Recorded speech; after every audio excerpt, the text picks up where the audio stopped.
Ever heard of a women's water margin? Women's water margin. Yeah. It's this Japanese tale Oh, wow. that flips the script on that classic Chinese water margin story, Okay. the Keisei Suikoden. Interesting. And in this version, Yeah. it's the women who are leading the rebellion, Huh. I like that already. wielding the swords. Cool. You know, like, So the author, Kyokutei Bakin, was he, was this just like a fun twist for him, or? I think it was more than that. Oh, really? You know, he was really using this gender reversal to look at some of the big societal issues of his time. Like what?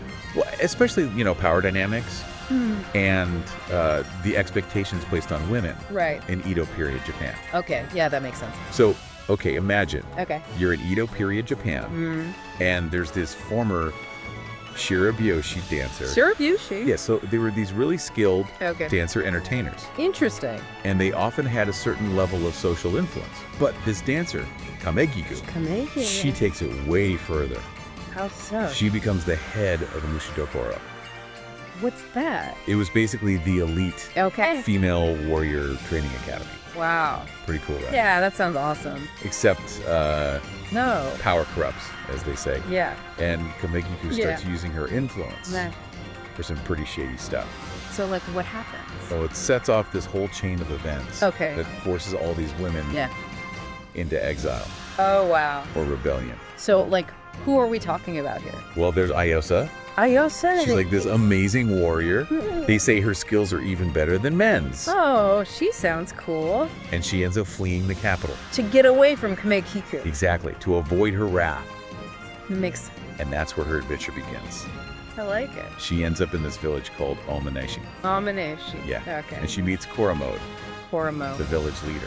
You know, I gotta say, Yeah. I really like Koromode's character. What'd you like about her? She's just so strong and righteous. Oh, nice. She stands up for what she believes in, Even when it's hard. even against those in power.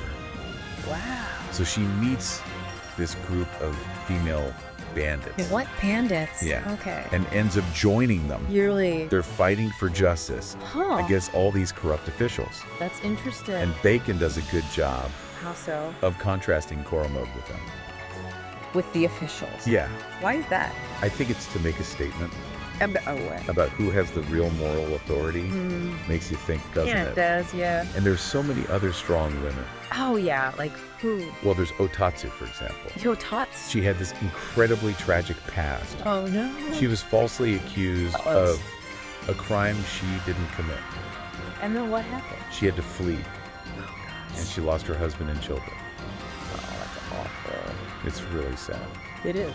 But even after all that, Yeah. she seeks redemption. How? She becomes Mayotatsu the nun. My Tatsu. Yeah. Interesting. And takes on villains and corrupt officials. Just like Korra mode. Exactly. Wow. It's like Birkin is saying women were always, Pushing back. yeah, against the societal norms and expectations. That's cool. Oh, and I have to tell you about the action scenes. The action. Yeah. Yeah. What about them? They're so vivid. Oh, wow. They're using iron staffs, Okay. swords, No, Donata. Naginata. Yeah. I don't even know what that is. It's like a polearm. Oh, okay. But he also talks about their fighting styles. Huh. And their strategy. Really? It's not just about brute force. Yeah. It's more than that. So what's he trying to show?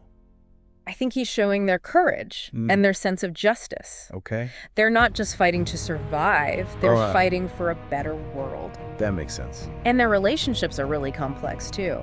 Oh, how so? There's rivalry. Fierce loyalty Yeah. and this strong sense of sisterhood. I like that. And here's where Balkan really digs deep. What do you mean? Morality isn't just black and white. Oh, interesting. Right and wrong are based on Yeah. loyalty and righteousness. Not just good versus evil. Exactly.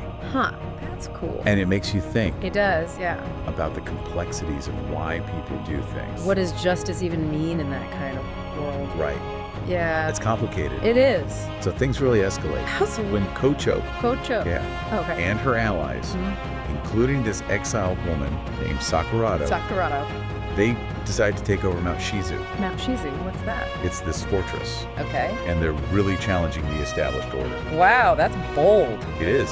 So what happened? It all leads to this showdown Oh, wow. with this really treacherous character, Ooh. Uto. Uito. He was in control of the fortress. So this takeover is a big turning point. Definitely. It starts as these personal conflicts. Right. And now it's this huge threat. To who? To the whole power structure. Wow. Raises the stakes for everyone. It really does. Crazy. Yeah. Yeah. It really does change things for everyone. Oh, and you can't forget about Princess Sanse. Princess Sanse. Yeah, she's the orphan daughter of Minamoto no Yori. Okay. And she actually becomes like a central figure in all this. Oh, really? How so? Well, it turns out Kocho and her group rescued her from being handed over to the Kamakura shogunate. Oh, wow. So now they're not just fighting for themselves. They're fighting for her, too. For the rightful heir. Huh. That's interesting. I think it's really clever how Bakin Yeah. weaves in these real historical figures Right. and events into the story. Yeah, like he's blurring the lines between fiction and reality. Yeah, it makes you think about how even in this world of powerful women, the past still matters. It always does, huh? It really does. So what happens to the Wado? Well, he's out of the picture now. So who takes charge of Mount Shizu? Well, this is where Sakurado really shines. Sakurado. Yes, she could have taken power for herself. But she doesn't. She insists that Kocho should be the leader. Why? She even calls her the Yasha Tenno. Yasha Tenno. It's pretty cool. What does that tell us about Sakurado? Well, I think it shows her humility. Okay. And that she's a good strategist. How so? She knows that Kocho will unite everyone. Makes sense. And they'll be stronger against the Kamakura forces. Yeah, I can see that. And it's not all about fighting. You know? Oh, right. What else? Well, Kurtake? Who's that? She's this brilliant strategist. Okay. And she steps into a key role. An advisor. I see. So Bakin's showing us What? that brains are just as important as brawn. That's a good point. Right. Yeah. You need both. So are they successful? Well, for a while. But the shogunate finds out. About the rebellion and the regent. Yeah. Kuchio Shutoki. Oh boy. He is not happy. What does he do? He orders the new governor of Harima, Narikuni, Okay. to crush the rebellion. So it's like their actions have these big consequences. Yeah, a total ripple effect. Wow. And remember Ayagi? Ayagi, refresh my memory. The exiled court lady. Oh, right. She's on her own journey. Just trying to find where she belongs. Oh, okay. And she meets up with Mayatatsu. Katsu, that's a Tatsu, right? Yeah, the one who became a nun. Right, yeah. And they join forces. It's like Bakin keeps bringing these women together. I know, it's really cool. It really shows that female solidarity. Yeah, like they find strength in each other. Especially when things are tough. Yeah, exactly. That's powerful. It is? So is that it? Oh, no, there's more. Like what? Well, there's Uhako. Okay, who is she? She worked for Lord Tamitsu. Right. And when she finds out about the rebellion, she does something really unexpected. What's that? She warns them. Warns who? Kocho and her group. About the shogunate's plans. Wow, why would she do that? It's like a betrayal of her lord. Yeah. But she does it anyway.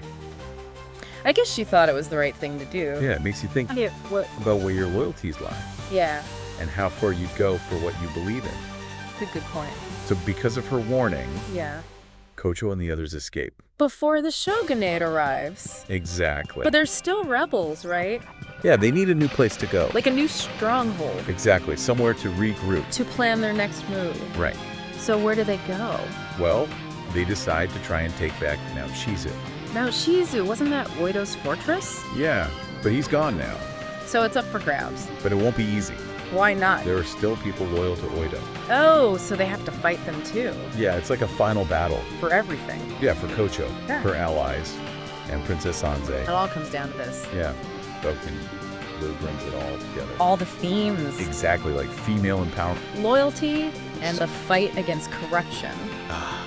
It's all there. Sounds intense. It is. So who wins? Well, you'll have to wait for part 3 to find out. Oh, come on.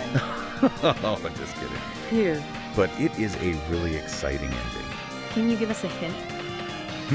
Okay, just a little one. Okay. So, beyond the actual fighting, there's this question of legitimacy. What do you mean? Well, Kocho and her group think they're doing the right thing. Right. But can they really claim authority? I see.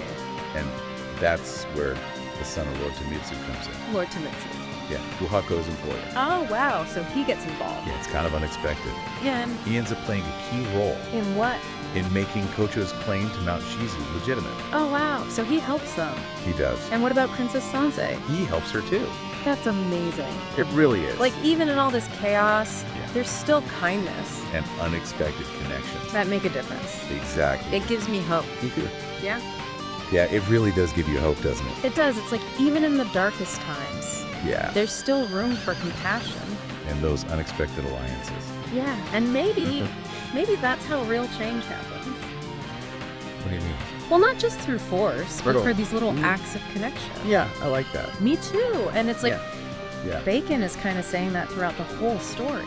It seems like he's suggesting that real change comes from unexpected places. Yeah. And that even people who seem insignificant can play a huge role. It's like Uhako. Yeah. Her decision totally changed things. It did. It was so brave of her to go against her lord. And to risk everything. Yeah, she really believed in what she was doing. Look what happened. Saved Princess Sanze. Helped Kocho. Yeah, it's amazing. It makes you think about justice. Yeah, what does it even mean? Like, it's not just about following the rules or obeying authority. It's about something bigger. A higher calling or something. Yeah, and having the guts to act on it. Even if it means going against the grain. Exactly. Man, it really makes you think. Doesn't it? What would I do in that situation? Right, would you risk everything? It's a tough question. It is? But that's what I love about this story. Yeah. It makes you question things. Your values. Yeah, and your beliefs. And what you'd fight for. When the lines are blurred. Yeah, between right and wrong. It's not always so clear. Makes you think. It really does. So we've talked a lot about this story. We have. Lots of twists and turns. Some powerful women. Yeah. What are the big takeaways? What do you think our listeners should remember? I think the biggest thing is the power of women. Yeah, Bacon gives us these amazing characters.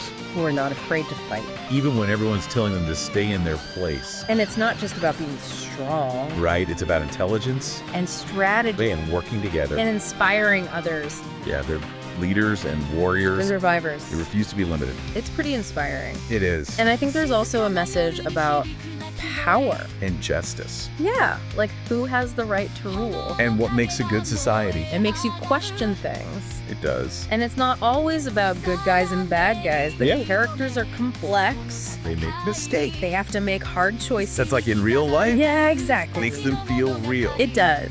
So as we wrap up our deep dive, what's the one thing you want our listener to take away? That's a good question. Yeah. I hope they'll want to read the story. Yeah, the Keisei Suikoden. It's really something special. It'll stay with you. Yeah, and maybe even change how you see the world. It's a story about adventure. And fighting for what you believe in. And finding your inner warrior.